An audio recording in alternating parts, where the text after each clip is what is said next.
Vanishing Point by C.C.Beck, originally published in Astounding Science Fiction, July 1959. Narrated by Tom Trussel. That? Oh, that's a perspective machine.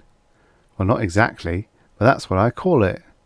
No, I don't know how it works. Too complicated for me. Carter could make it a go, but after he made it, he never used it. Too bad. He thought he'd made a lot of money with it there for a while I was working it out. Almost had me convinced, but I told him, "Get it to working first, Carter, and then show me what you can do with it, better than I can do without it. I'm doing pretty well as is. Pictures selling good, even if I do make 'em all by guesswork, as you call it." That's what I told him. You see, Carter was one of them artists that think they can work everything out by formulas and stuff. Me, I just paint things as I see 'em. Never worry about perspective and all that kind of mechanical aids. Never even went to art school. But I do all right. Carter now was a different sort of artist. Well, he wasn't really an artist, more of a draftsman. I first got him in to help me with a series of real estate paintings I got an order for. Big aerial views of land developments and drawings of buildings, roads and causeways, that kind of stuff. It was a little too much for me to handle alone, because I never studied that kind of things, you know. I thought he'd do the mechanical drawings, which should have been simple for anybody trained that way, and I'd throw in the colours, figures and trees and so forth. He did fine. Job come out good. Client was real happy.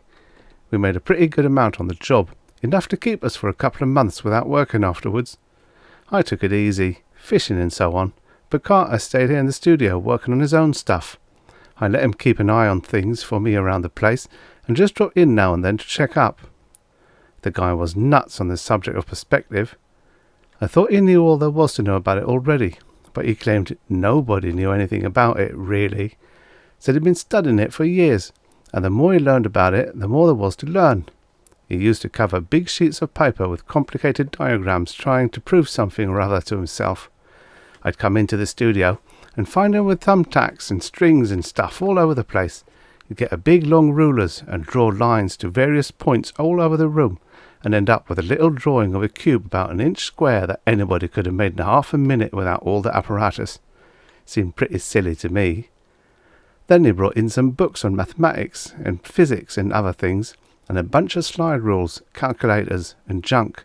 He must have been a pretty smart guy to know how to handle all those things, even if he was kind of dopey about other things. You know, women and fishing and sports and drinking.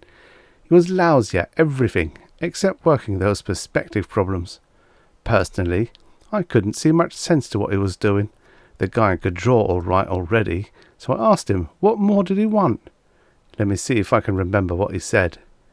"I'm trying to get at things as they really are, not as they appear," he said. I think those were his words. "Art is an illusion, a bag of tricks. Reality is something else, not what we think it is. Drawings are two-dimensional projections of a world that is not merely three, but four-dimensional, if not more," he said. Yeah, kind of a crackpot, Carter was. Just on that one subject, though. Nice enough guy otherwise. Here, look at some of the drawings he made, working out his formulas. Nice designs, huh? Might make good wallpaper or fabric patterns. Real abstract. That's what people seem to like. See all those little letters scattered around among the lines? Different kind of vanishing points they are. Carter claimed the whole world was full of vanishing points.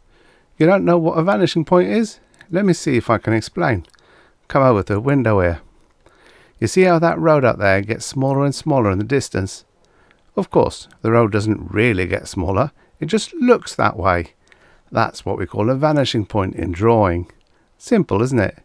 Never could understand why Carter went to so much trouble working out all those ways to locate vanishing points. Me, I just throw 'em in wherever I need 'em.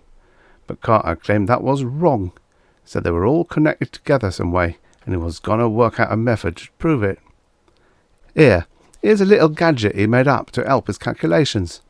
Bunch of discs all pivoted together at the centre. You're supposed to turn 'em round so the arrows point to different figures and things. Here's a square root sign. I remember Carter telling me that. This one is the tangent function, whatever that means. Log there is short for logarithm. Oh, he had a bunch of that scientific stuff in his head all the time. Don't know whether he understood it all himself. He built this thing just before he put together a perspective machine there. Silly looking gadget, eh? All them pipes and wires and all that little cube in the centre. Don't try to touch it. It ain't really there. You just think it is. That's what Carter called a teteract or a cataract. No, that ain't the right word. Something like that. Tessa something or other. There's a picture of like it in one of Carter's books. Hurts your eyes to look at it, don't it? That's what Carter thought. It was going to make him a lot of fame and money, that perspective machine.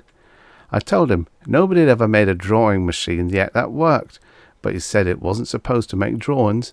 It was just supposed to give people a view of what reality really is instead of what they think it is.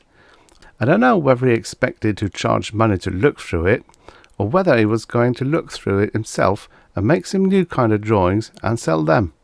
Now, I can't tell you how it works. I said before, I don't know. Carter only used it once himself. I came in here the day he finished it, just as he was ready to turn it on. He was just putting the finishing touches on it.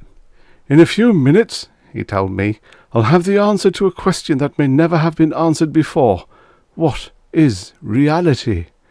Is the world a thing by itself, and all we know illusion? Why do things grow smaller the farther away from us they appear?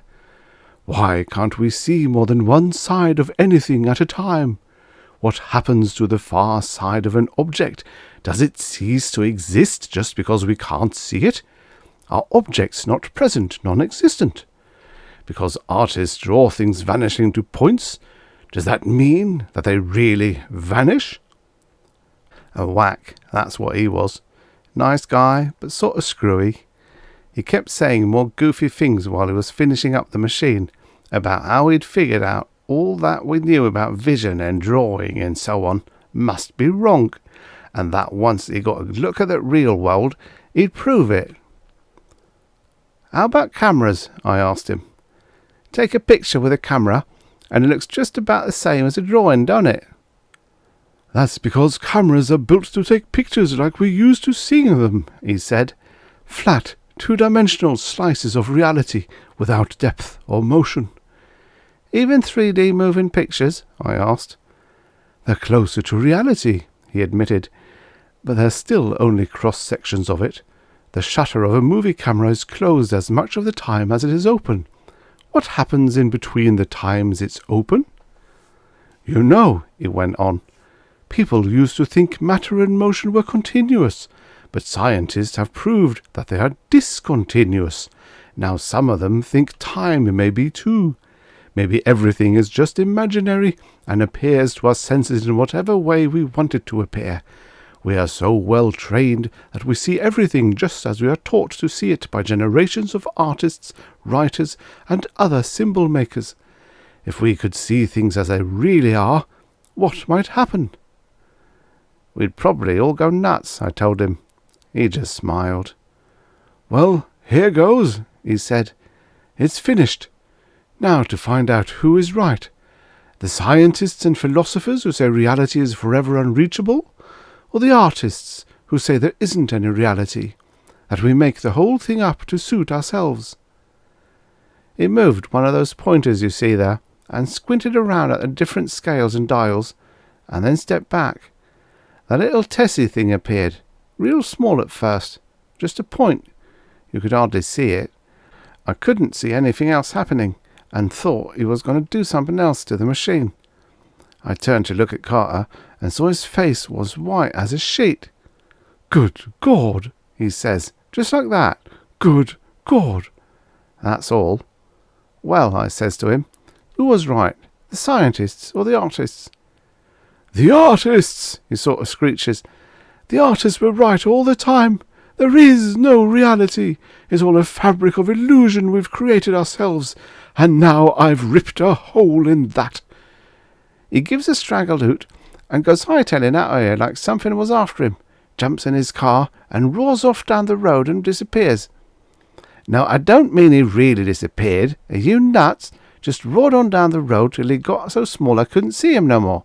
You know, The way things do when they go farther and farther away. Happens every day. That's what us artists mean by perspective. The machine? Well, I don't know what to do with it. If Carter ever comes back, he might not like my getting rid of it. I was thinking maybe I'd put it in the hobby show at the county fair next week, though. You notice how that funny-looking cube inside there gets bigger every time you look at it? There, it just doubled its size again, see? People at the fair ought to get a big kick out of that. No telling how big it'll get with all those people looking at it. But come on, let's go fishing. We better hurry or it'll be too late.